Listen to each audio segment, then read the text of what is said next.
Shalom, peuple de Dieu. C'est un grand honneur ce jour encore de me présenter devant vous pour continuer ma mission de prêcher l'évangile. Je vais vous approcher, je vous dis que je vous aime tous en Christ, notre Seigneur et Sauveur. Je vais vous inviter immédiatement à la lecture de la parole de Dieu. Et cela se trouve en Deutéronome, chapitre 5, versets 7 à 9. La Bible nous dit ce qui suit. Deutéronome 5, 7 à 9. Tu n'auras point d'autre Dieu devant ma face. Tu ne te feras point d'image taillée, de représentation quelconque des choses qui sont en haut, dans les cieux, qui sont en bas sur la terre, et qui sont dans les eaux plus bas que la terre. Tu ne te prosterneras point devant elles, et tu ne les serviras point, car moi, l'Éternel ton Dieu, je suis un Dieu jaloux, qui punit l'iniquité de père sur les enfants, jusqu'à la 3e et à la 4e génération de ceux qui me haïssent, et qui fait miséricorde jusqu'à 1000 générations à ceux qui m'aiment et qui gardent mes commandements. Amen. Père éternel, je bénis ta parole et je demande que l'onction divine puisse être avec moi et sur moi et dans moi pour que je puisse être un instrument de valeur devant ton peuple au travers le monde. Bénis-moi Seigneur, bénis ta parole. Bénis aussi celui qui va m'écouter et m'attendre. Au nom de Jésus-Christ. Amen. La fois passée, je parlais de l'ennemi. J'ai montré l'exemple, le prototype c'était Moïse qui a fait son ministère mais avec un ennemi caché. Et c'était un peu difficile vraiment de comprendre comment Moïse était prévu par Dieu pour remplacer Joseph. Puisqu'après la mort de Joseph, il y a eu vide là. Israël est tombé sous la domination des Égyptiens. Ils étaient mal traités, mal considérés. Et Dieu avait déjà prévu dans son plan un remplaçant de Joseph. Et c'est celui-là qu'on appelle Moïse. Et Moïse était prévu, c'était le schéma A de Dieu. Moïse devrait être prince, devrait être le pharaon et être favorable au peuple d'Israël. Malheureusement, comme dans son corps, comme j'ai encore montré la fois passée, logeait un ennemi qui n'a pas identifié si vite, qui n'a pas déniché, comme je disais ce jour-là. L'ennemi a dérouté, a contourné. Le diable, chaque fois, il contourne le plan de Dieu. Il veut détruire ce qui appartient à Dieu. Or, tout ce qui vient de Dieu, c'est la paix, c'est l'espérance, c'est la joie. Maintenant, le plan B que Dieu a tracé, c'était maintenant le désert. Pour Moïse lui-même, le désert. Après ça, tout le peuple encore, le désert. Et après ça encore. Voilà la suite. Il fallait, Moïse n'a pas pu mettre son pied sur la terre de Canaan. Il s'est arrêté, juste il voyait Canaan à distance comme ça. Il a été remplacé par d'autres. C'est une nouvelle génération qui a pu procéder à l'entrée en Canaan. Moïse lui-même et une grande majorité des anciens n'ont pas pu fouler de leur présence dans la terre promise. Je t'ai montré ça, mon frère, ma soeur, pour te dire que ne soyons pas jusque-là satisfaits, puisque nous avons des ministères, nous avons des services que nous rendons à notre Seigneur Jésus. Mais il y a un ennemi caché dans nos sangs. Et l'ennemi, comment il a commencé? Comment ton ennemi a commencé? C'est ça ce que je vais essayer d'exploiter aujourd'hui dans la parole de Dieu. Je vous invite nombreux encore à suivre ma présentation, ma prédication, montrer comment l'ennemi commence à opérer et il opère secrètement. Je viens de lire en Deutéronome. Là, c'est une partie des 10 commandements de Dieu qu'il a donné à son peuple dans le désert. Mais là, ce qui se montre comme un problème de société avec Dieu, c'est l'idolâtrie. Et Dieu défend dans 2 versets, il défend Israël de se concilier à l'idolâtrie. Il conseille Israël de ne pas faire l'idolâtrie, de ne pas se soumettre aux idoles. Et il montre les punitions, il montre un peu les sanctions. Donc dans le plan de la création, Dieu a prévu certains principes comme ça. Tu sais que le salaire du péché, c'est la mort. Et puis le salaire du salut aussi, c'est la vie éternelle. Ça, c'est prévu depuis l'origine. Même avant que le monde soit là, ces principes existaient avec Dieu. Il est le Dieu de justice, il est le Dieu de vérité et Dieu de sainteté aussi. Maintenant, ce qui me touche au départ là, je voulais t'amener à voir. Tu as déjà lu ça, tu as entendu beaucoup de prédications là-dessus. Comment l'iniquité, le péché, l'iniquité d'une personne est sanctionnée par la sainteté de Dieu de 3 à 4 générations. Et à côté de ça, maintenant, la bonté aussi de Dieu. Ça fait miséricorde à 1000 générations. Je ne vais pas encore parler de la miséricorde, de la sainteté, de la réponse que l'homme réserve à Dieu. Aujourd'hui, je suis encore dans l'iniquité. Comment l'iniquité commence et comment ça se développe.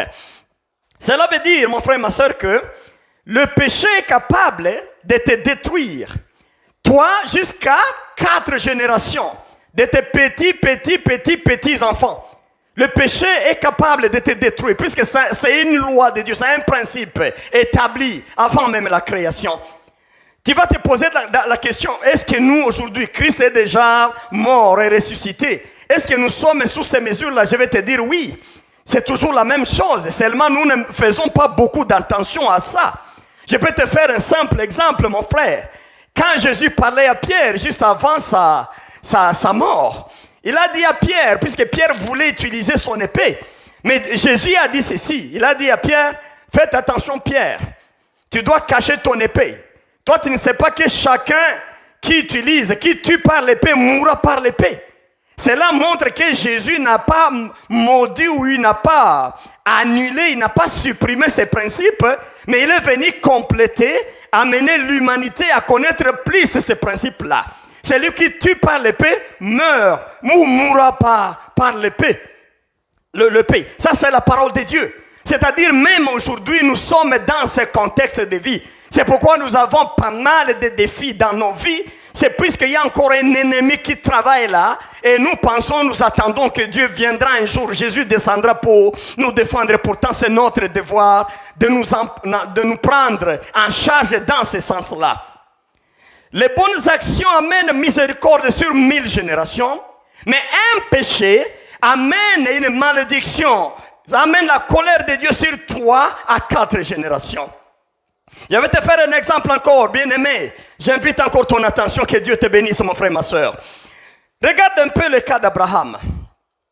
Je me rappelle bien qu'Abraham, Dieu l'a appelé, et quand il descendait juste en Égypte, il arrive en Égypte, comme il s'était marié à une femme très très belle qu'on appelle Sarah, le roi qui était là, le pharaon de ce moment-là, a eu l'information qu'il y a une belle femme qui est sur son territoire.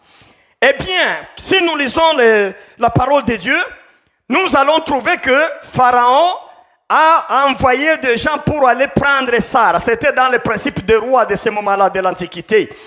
Et quand on a questionné Abraham, mais monsieur Abraham, celle-ci c'est ta femme ou ta soeur?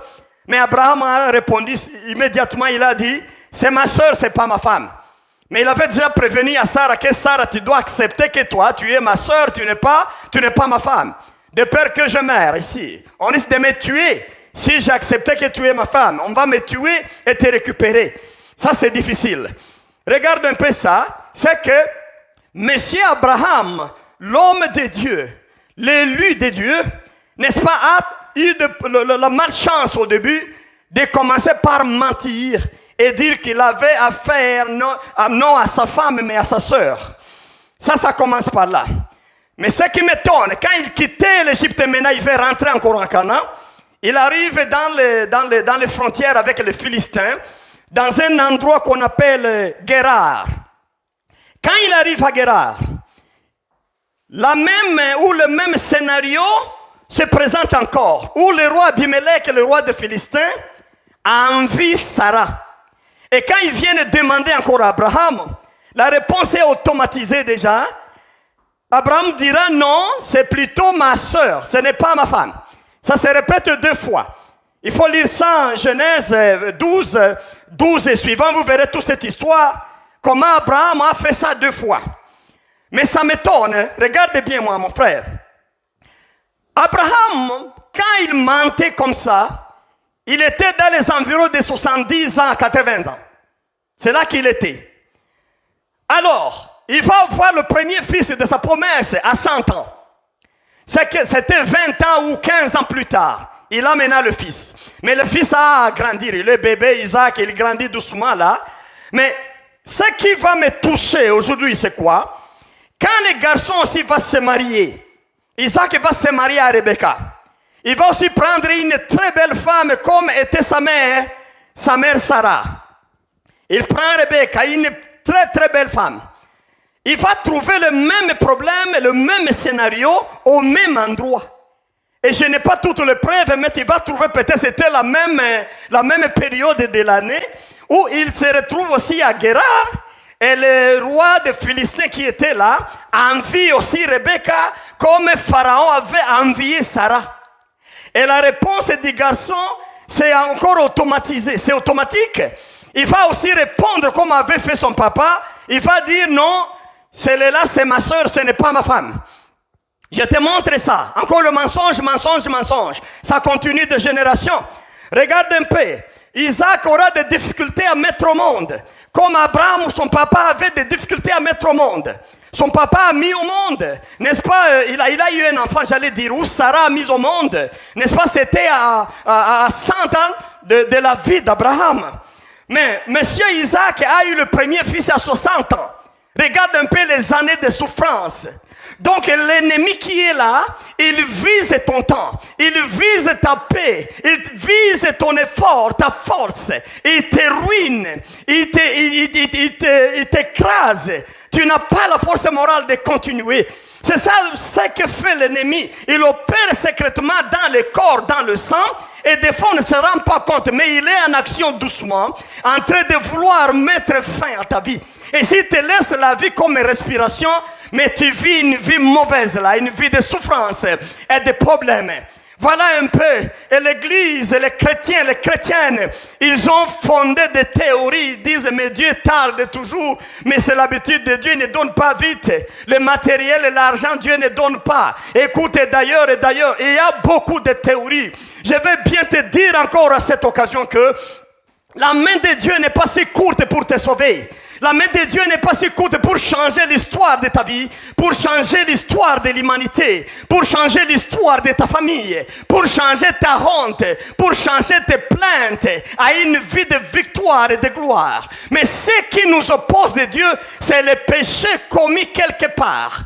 Nous pouvons être peut-être responsables et des fois inconscients de ce qui s'est passé, mais il y a un péché qui s'est passé quelque part et qui est en train d'opérer. Ça nous donne beaucoup de fil à retordre dans notre vie spirituelle. Nous vivons mal. Des fois, nous lamentons des actions de Dieu. Nous lamentons de Dieu lui-même. Mais ce n'est pas sa faute, puisque Dieu, il a mis un principe déjà. C'est lui qui fera ceci. Ça va se réclamer pendant 3-4 générations de sa vie. Donc pour lui, pour ses enfants, pour ses petits-enfants et pour toute la suite, cela est prévu dans les évangiles déjà. C'est dans la parole de Dieu. Ce n'est pas ce que Dieu est mauvais, il est méchant, il ne peut pas donner. C'est ce qu'il a dit au prophète, il dit, ma main n'est pas si courte pour sauver, pour aider, mais c'est vos péchés qui vous séparent de moi. Il doit y avoir un péché quelque part qui a été commis dans l'histoire des anciens et qui est en train d'opérer. J'aime beaucoup les missionnaires. Les missionnaires européens, ils ont amené l'évangile, par exemple en Afrique. Ils ont présenté Christ comme le sauveur. Et nous avons reçu, nos papas, nos grands-pères, ils ont reçu le salut, ils étaient baptisés. Mais il y a une chose qui manquait dans l'enseignement. On ne nous a pas montré les liens qui nous initiaient avec les ancêtres. On nous a dit seulement que quand nous venons devant Dieu, nous demandons pardon, nous nous baptisons, c'est une nouvelle vie qui commence. Bien sûr, c'est une vie nouvelle qui commence. Là, je n'en disconviens pas.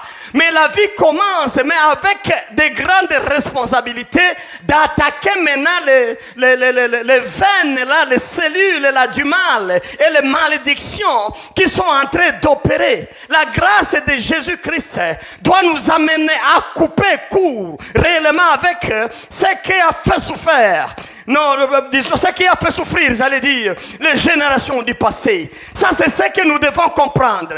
Donc, nous avons intérêt aujourd'hui à réfléchir sur la parole de Dieu et découvrir quel est le problème de notre vie, malgré le salut, malgré le service, malgré le ministère. Quel est le problème qui est là en train d'opérer? C'est ça ce que j'appelle l'ennemi. L'ennemi qui te bousille le temps.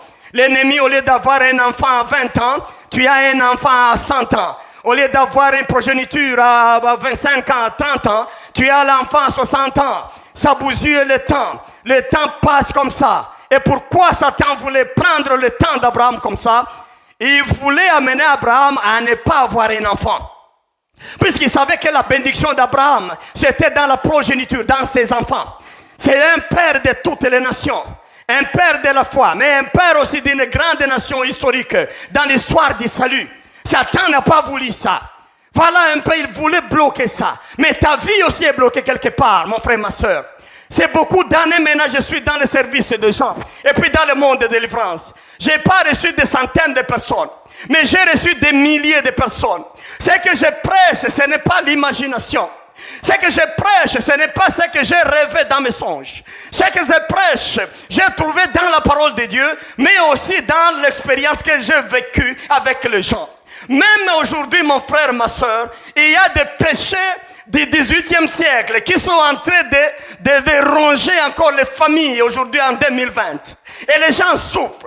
C'est pourquoi quand j'aide une personne, je commence d'abord à faire l'analyse de la vie, une petite historique là, voir un peu le background de la personne spirituelle et morale, voir l'origine de la famille. Puis c'est là que des fois nous trouvons les problèmes qui sont les nôtres aujourd'hui. Que Dieu vous bénisse. Que Dieu vous aide. Écoute la parole de Dieu, mon frère. Moi, je te dis bien que la parole libère. Quand la parole, tu la reçois, tu la mets en pratique. Une vraie parole qui vient de Dieu. Cette parole doit te rendre libre, doit te rendre heureux aussi. Tu dois trouver des grands changements. Je sais que tu vas trouver à travers ces prédications, tu vas encore retrouver des grands changements dans ta vie. Et tu vas te demander, mais je ne savais pas, j'ai passé beaucoup de temps, évidemment. C'est maintenant que Dieu t'amène à écouter cette prédication pour qu'il ait des changements vraiment tangible dans ta vie. Que Dieu soit loué, alléluia. Regardons un peu comment le mal, ça ronge la famille d'Abraham. Il y a d'un côté la stérilité, il y a d'un côté le mensonge. Et cela continue. Je ne vais pas m'attarder, mais tu peux te rappeler comment Monsieur Jacob aussi, qui est né dans la même lignée, mais bientôt il est grand aussi, comment il va encore utiliser le mensonge, la ruse. Il va tromper même son père. Il trompe Isaac.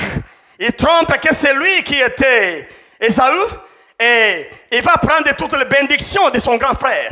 Il trompe encore. Ça continue. Si tu calcules bien, c'est 3-4 générations passées. Mais le péché des mensonges même continue à faire. C'est pourquoi beaucoup de prédicateurs estiment que ce n'est pas seulement l'idolâtrie au sens strict qui amène des malédictions à 3-4 générations, mais n'importe quel péché. Et moi, je te dis aujourd'hui, chaque parole que tu prononces, chaque acte que tu commets quand tu es sur la terre, dans le monde spirituel, c'est déjà une action. Puisque l'homme, n'est-ce pas, il a un peu de divinité en lui. Tout ce qu'il dit, ça se scelle, ça s'écrit quelque part. C'est pourquoi nous devons nous dire la vérité, nous dire les bonnes choses, nous vouloir du bien, nous vouloir le bonheur, pas s'envier pour le malheur. Puisque tout ce que nous pensons, tout ce que nous prononçons par la bouche, il y a un mécanisme là, ça s'écrit quelque part et ça devient action. Que Dieu nous aide à découvrir ça pour limiter un peu les malédictions, surtout dans les familles à venir. Alléluia. Je vais inviter les parents, les papas, les mamans à bénir vos enfants. Puisque même tout ce que vous dites de mal, ça va les prendre, vouloir ou pas. Ça sera leur vie future.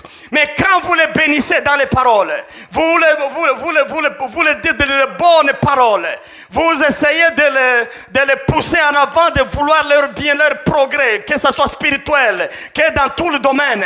N'est-ce pas, ces paroles-là restent cachetées et scellées quelque part. C'est pour le bien des générations à venir. Nous n'avons pas allé encore maudire nos enfants aujourd'hui. Nous voyons les exemples de la Bible comment une simple parole peut marcher, l'homme va mourir, celui qui l'a prononcé. Mais la parole va aller jusqu'à 3, 4 générations. Maintenant, je t'amène à entrer dans mes enseignements. Pose-toi la question. Qu'est-ce qui vient de ton papa dans ta vie? Qu'est-ce qui vient de ta mère? Qu'est-ce qui vient de tes grands-parents? Et puis tu peux aussi avancer en arrière. Juste une lecture rétroactive. Tu peux essayer de regarder dans les rétroviseurs. Essayer de voir ce qui vient de papa, ce qui vient de maman. Et tu verras que mon cher, que tu le veuilles ou pas, il y a des choses que tu amènes. Tu as l'héritage des problèmes. D'un côté, tu peux avoir des bonnes choses. Ça, je vais toucher dans les enseignements, dans les jours à venir. Mais aujourd'hui, je suis encore là. Regarde dans le fardeau de la vie. Les choses qui te rendent mal à l'aise dans ta vie, ça vient de ton papa, de ta mère, ça vient des arrière-grands-parents, des ancêtres en général. De 3 à 4 générations. Permettez-moi, peuple de Dieu, partout où vous me suivez, je vais vous révéler une chose. La souffrance en Afrique aujourd'hui, c'est la souffrance de nos grands-parents depuis le 17e, 18e siècle.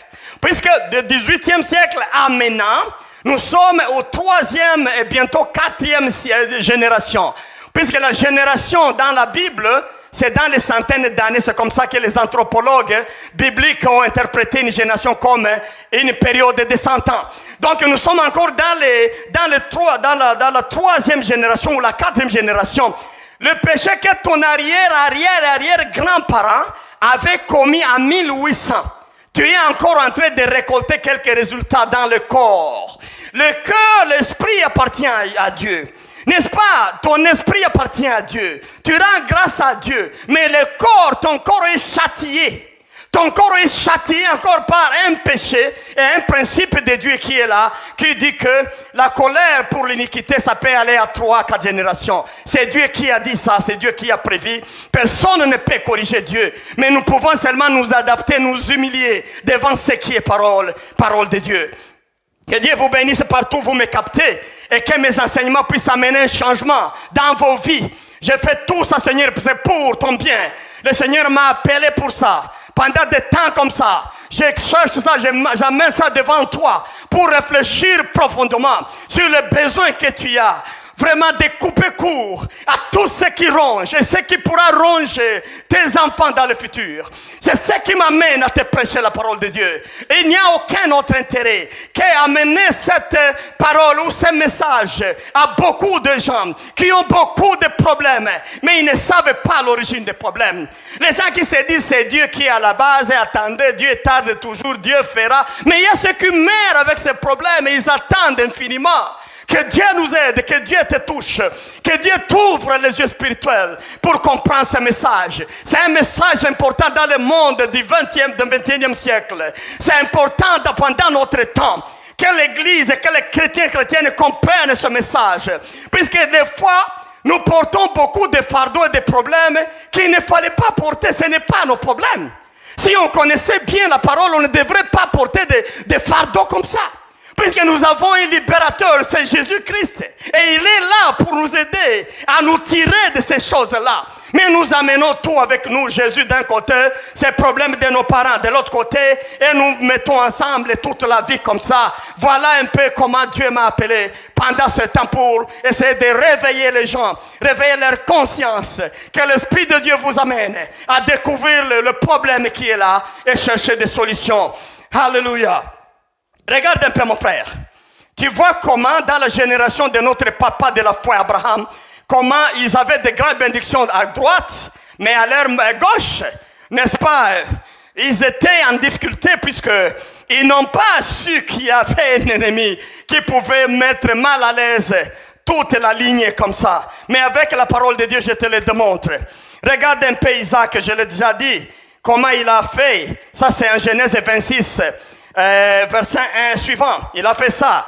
Jacob a trompé, c'est Genèse 27. C'est la suite des événements qui ressemblent au grand-père toujours. Ça va continuer. Comme toi aussi aujourd'hui, tu continues certains événements, certains problèmes pour juste revivre ce que ton arrière-grand-papa avait fait dans ce monde.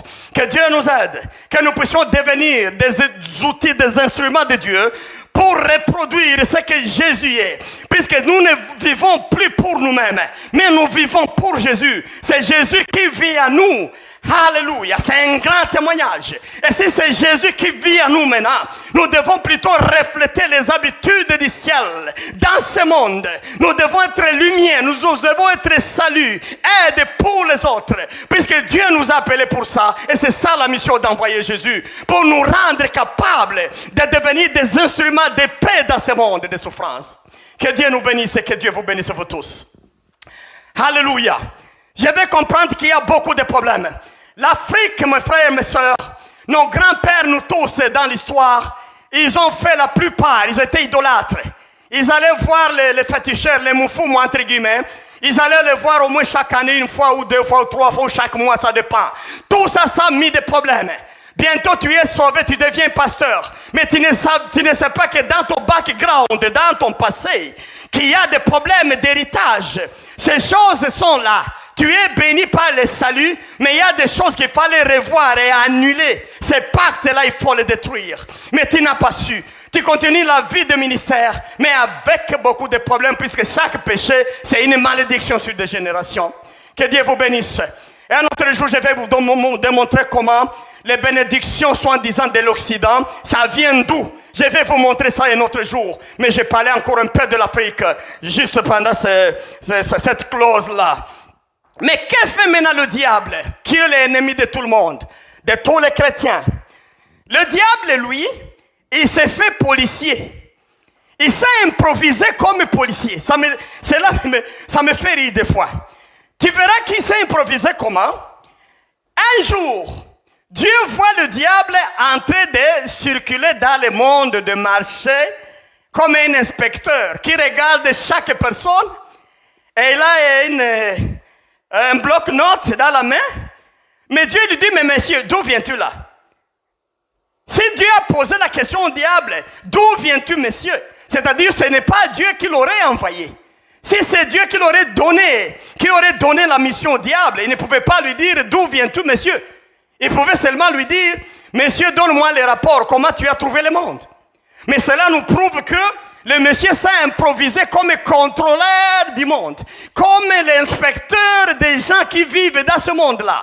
Ça me rappelle ce que les anges avaient créé avant. Malheureux les habitants de la terre, là où le méchant est projeté. Malheureux ces gens qui sont là. Évidemment, il s'est improvisé un inspecteur. Quand il est inspecteur, regarde, il vient, il a inspecté Job déjà. Il voit les progrès matériels de Job. Il voit aussi les progrès moraux et même spirituels de Job. Il dit non. Alors il cherche, il monte. Et c'est le premier rapport qu'il dit à Dieu quand Dieu l'a questionné, d'où viens-tu? Ah, tu as vu Job là, toi inspecteur là, tu t'improvises. Il commence à accuser Job, il commence un accusateur. C'est pourquoi dans toute la Bible, on va l'appeler l'accusateur, évidemment, l'accusateur qui est là. Maintenant, que fait l'accusateur, l'ennemi là? Ce que fait l'ennemi, c'est quoi? Il va essayer d'inspecter les familles et de raviver ou de faire vivre ce qui s'est passé il y a 100 ans, ce qui s'est passé il y a 80 ans, ce qui s'est passé il y a 50 ans. Il essaie un peu de ramener ça dans chaque génération.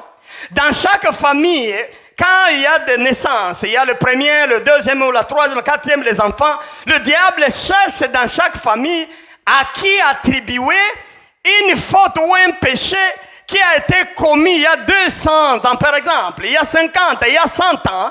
Il essaie un peu d'introduire ces péchés dans les nouveau-nés pour que cela puisse être un problème pour ceux qui viennent. C'est ce qu'il fait l'inspecteur. Il essaie un peu de regarder le passé, puisqu'il sait que Dieu a mis le principe déjà. Il profite des principes que Dieu a mis pour essayer de mettre dans les filets beaucoup de chrétiens, chrétiennes, beaucoup de gens, des femmes, même des gens de toutes les religions. Ils ont des problèmes de ces gens. Certains savent, d'autres ne savent pas. Mais chaque être humain a ses problèmes. Le diable a amené le fardeau du 18e siècle, 19e siècle, 20e. Il l'amène encore dans les nourrissons même. Même dans l'enfant, dans l'utérus. Il amène ça, dans le fœtus ou quoi. Il amène ça pour essayer de continuer le mal. C'est pourquoi le mal continuera toujours, puisqu'il y a quelqu'un qui est chargé de perpétuer le mal. Ça va continuer. Les gens vont continuer à forniquer. Ils vont continuer à se battre, à voler, à s'injurier, à faire l'idolâtrie, à faire tout le mal, le meurtre, et ainsi de suite.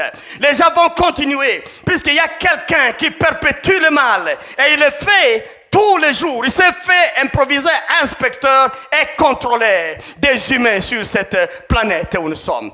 Que Dieu t'aide à découvrir tous ces secrets-là. Je sais que tu as été enseigné comme ça peut-être. Ici, pas encore. C'est l'opportunité. Mais c'est des vérités vraiment bibliques, mais aussi de l'homme, de l'anthropologie, de la vie de l'homme. Nous voyons comment le comportement, la vie des gens, c'est le diable qui essaie d'inoculer. Il met un peu des doses là du passé pour que ces péchés puissent continuer.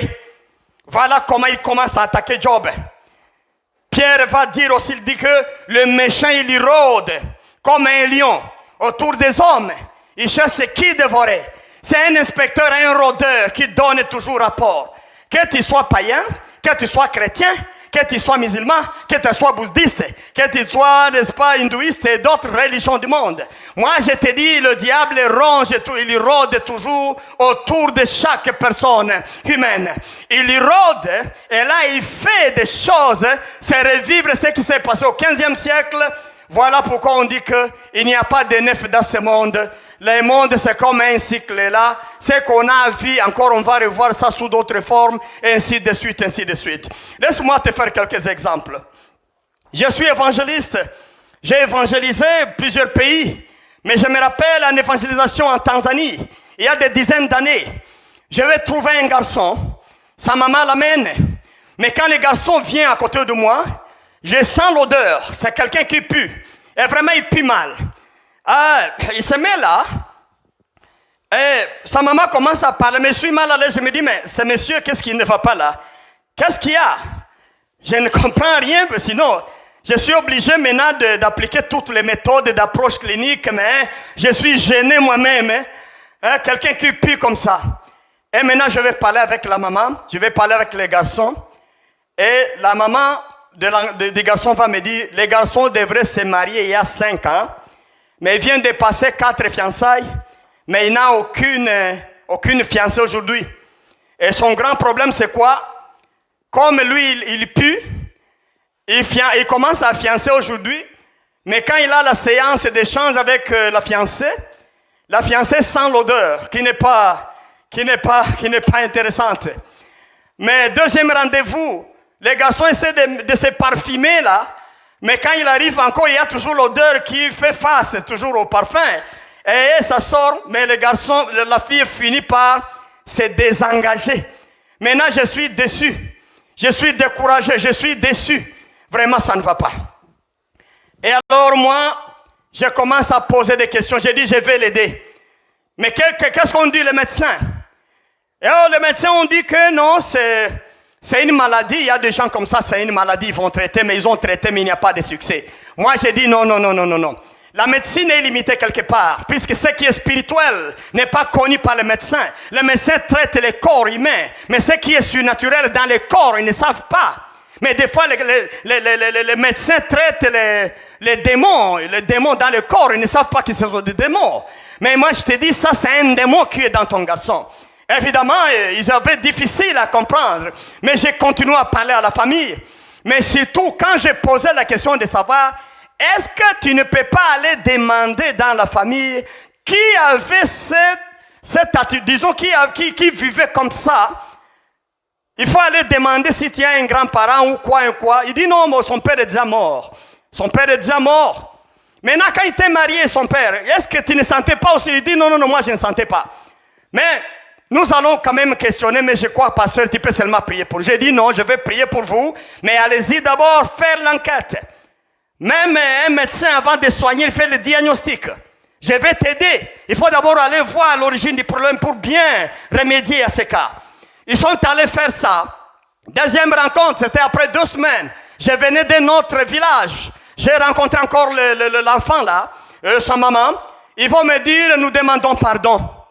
Nous demandons pardon, puisque son oncle, le petit frère de son papa, avait ces mêmes problèmes, il est aussi mort. Il avait ces problèmes et il puait, et il n'avait pas aussi de femme.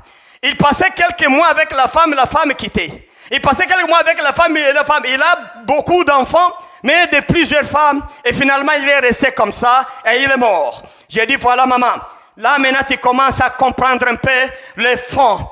Vous avez crié à Jésus, mais il y a un ennemi qui ronge.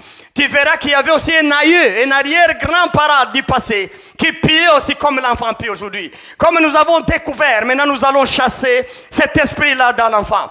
Moi je te dis que une année après le garçon s'est marié, on m'a envoyé un billet d'avion pour aller célébrer le mariage, mais c'est sûr je n'avais pas assisté. J'avais d'autres charges à ce moment-là. Je ne suis pas pointé à ces rendez-vous-là. Il y a des familles que j'ai reçues. Je ne peux pas citer les noms des gens, c'est là non. Mais il y a des gens, un papa qui m'a dit, je suis maintenant à 45 ans, je commence à sentir des faiblesses dans le corps. Mais j'ai peur d'une chose. Mon papa est mort à 46 ans. Mon grand-père est mort à 46 ans. Alors j'ai peur que aussi c'est le départ maintenant qui s'annonce. Je vais mourir bientôt. J'ai dit oui. Si tu as trouvé que ton papa c'était la même date. Si tu as trouvé que ton grand-père c'est la même date. Moi je te dis c'est ça mon domaine. Je connais qu'il y a des familles qui meurent tel jour ou tel mois ou telle année. Ça je connais. J'ai beaucoup de cas que j'ai sauvés comme ça. Quand ça arrive cette année-là. Quand ça arrive ces années-là, quand ça arrive ces mois-là, quand ça arrive ces dates-là, ils doivent perdre une personne. Ça, ce n'est pas Dieu qui a prévu ça dans son plan. De grâce chrétienne, ce n'est pas Dieu qui a prévu ça. Écoute la parole de Dieu, ça va te rendre libre. Ce n'est pas Dieu qui a planifié tout ça. C'est plutôt le diable, c'est pas Dieu, c'est le diable qui a planifié tout ça. Il sait quel jour il faut aller prendre les membres de telle famille, il faut les tuer, les enlever dans ce monde-là. C'est le diable. Pour les frères là, j'ai essayé de me donner des façons de prier. J'ai prié pour lui et Dieu merci, je crois qu'il est dans les 56 ans maintenant. Il n'est plus inquiété, il continue à vivre. Évidemment, il y a des faiblesses, ça ne manque pas. C'est la vie, c'est le corps, ça peut se fatiguer à un moment. Mais le monsieur est encore là. Il n'y a pas eu de mort comme il prévoyait déjà ça.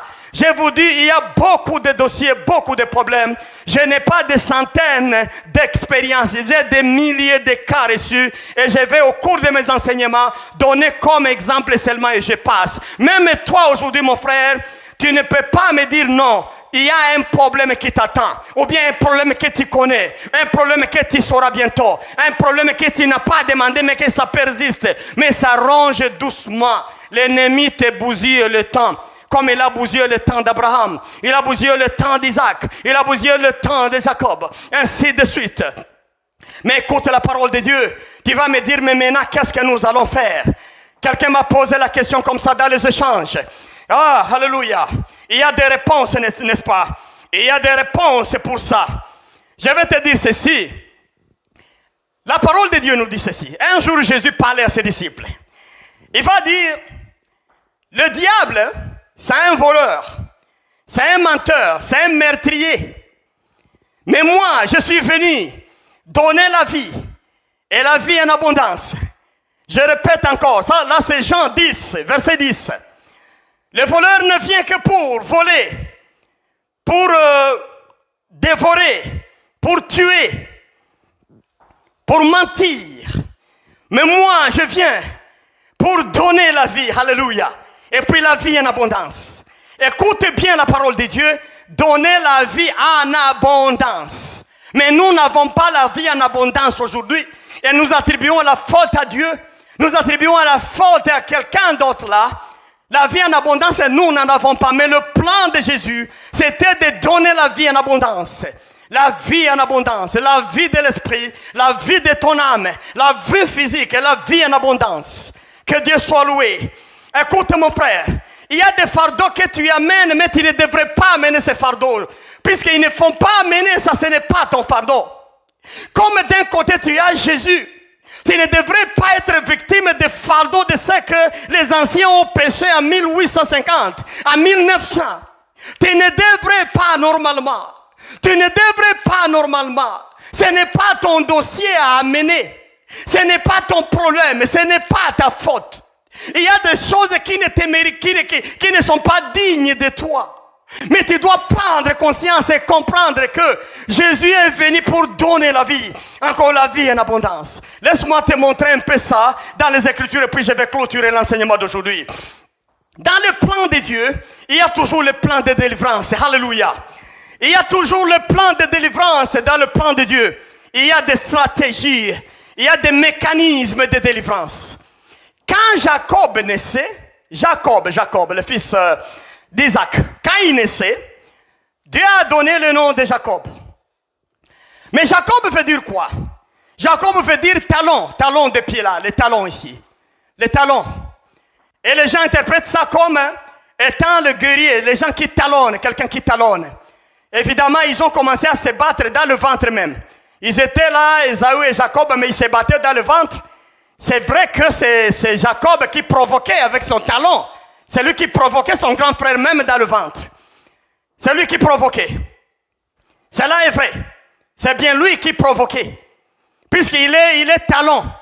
Mais si tu essaies de combiner l'essence de la parole de Dieu, tu vas trouver ceci.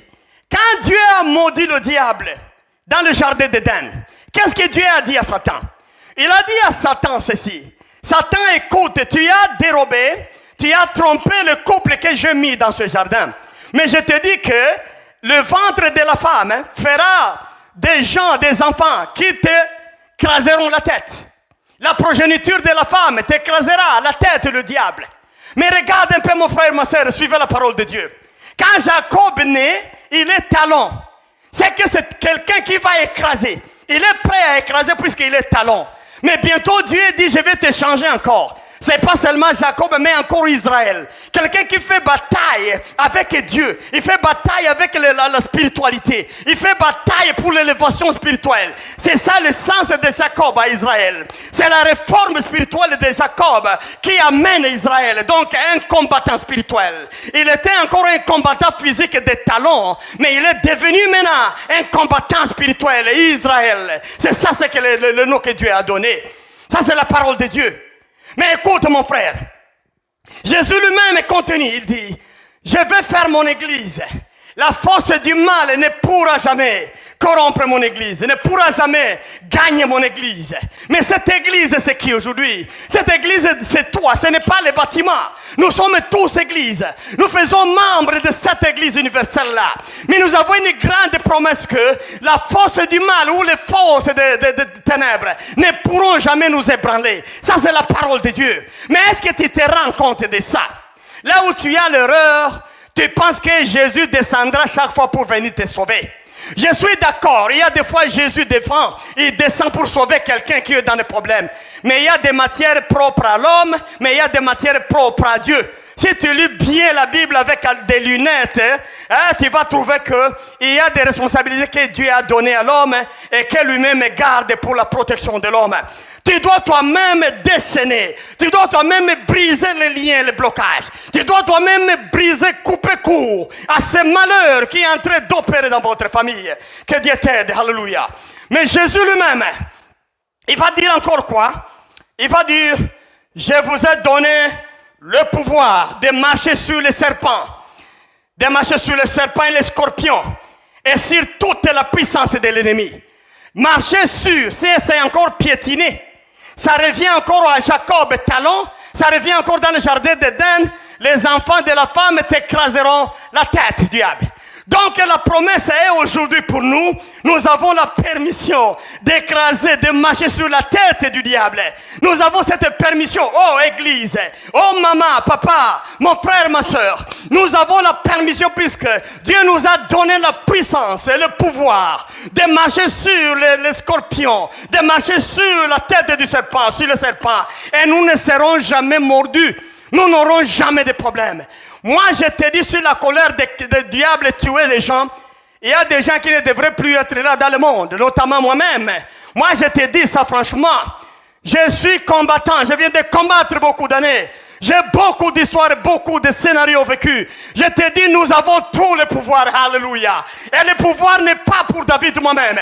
Le pouvoir, c'est pour l'Église. C'est pour tous les serviteurs et servantes de Dieu dans le monde. Nous avons le pouvoir de marcher sur le mal. Alléluia. Jusqu'à ce que nous allons délier. Nous allons couper. Nous allons supprimer le lien qui est en train de continuer. Que ce soit les liens de péché, que ce soit les conséquences de malheur, de pauvreté, de maladie. Nous avons le pouvoir de boucher la route pour tout ça et commencer une nouvelle histoire avec Jésus, avec une santé abondante. Alléluia, avec une vie abondante, comme la parole de Dieu nous dit. Je vais t'inviter, Seigneur, pour terminer mon message d'aujourd'hui. Je te dis ceci, ne meurs pas. Sans couper la course de l'ennemi. Don't die without this. Usikufe hukuondoa katika maisha yako. La vie, l'essence de la vie, ce n'est pas acheter beaucoup de maisons, beaucoup de véhicules, avoir ceci, avoir des renommées. L'essence de la vie, c'est de mettre fin à la course du diable dans votre vie et commencer une nouvelle vie avec le Seigneur Jésus-Christ. Alléluia. C'est ça la victoire, c'est ça le plan de Dieu. Des fois, nous avons passé tout le temps cherchant le bien de ce monde. Ce n'est pas mal. Moi-même, je cherche. Moi-même, je travaille, je me bats, je me vois ceci, cela. Moi-même, j'étudie, je fais ceci, beaucoup de choses, nous avons fait. Mais je te dis, l'essentiel dans le plan de Dieu, tu dois être capable de mettre fin à ce que le diable a véhiculé de génération en génération dans votre lignée et dans ta famille, dans ta femme, dans toi-même, dans tes enfants. Que Dieu soit loué. Le Seigneur veut nous aider. Mais ce que tu dois comprendre, s'il nous a donné le pouvoir, c'est que nous allons descendre nous-mêmes sur le terrain. Ces choses, Dieu n'est pas chargé de les enlever, de les supprimer. Nous sommes nous-mêmes concernés. Nous devons fournir un effort. Je vais continuer à te montrer ça dans les prochaines prédications. Comment nous allons entrer à mettre fin à ceci pour changer l'histoire. Évidemment, le changement maintenant de la vie, tu vas le voir quand tu as déjà coupé tout ce que le diable véhicule en secret. C'est ça qu'a vu Monsieur Jacob. Quand Dieu l'a changé, il l'a brisé même. C'est à ce moment-là qu'il a été nommé Israël. Et le champ de la vie a changé. Le champ visuel a changé. La vie a changé. Il a eu maintenant beaucoup de bénédictions. Que c'est tout le plan, il a eu beaucoup de bénédictions. Je ne prêche pas la prospérité, moi. Mais j'amène quelqu'un vraiment à avoir Christ pleinement dans son corps, dans son esprit, dans son âme. C'est ça mes prédications. Et le bien de ce monde, Dieu va nous donner comme il veut. Ou selon nos visions, selon nos plans, selon nos désirs. Que Dieu te bénisse, mon frère. Que cette parole produise des fruits. Mais retiens que nous avons le lion de Juda. C'est Jésus-Christ. C'est un combattant de taille lui-même. Il est venu se présenter comme un combattant, comme un lion de Juda pour combattre pour Juda, son peuple. Il est venu encore pour nous entraîner à des combattants nous-mêmes. Avant de mourir, il a dit ça, il dit maintenant, écoutez-vous mes disciples là, celui qui n'a pas d'épée, il peut épée comme épée, il peut vendre même son manteau et acheter l'épée.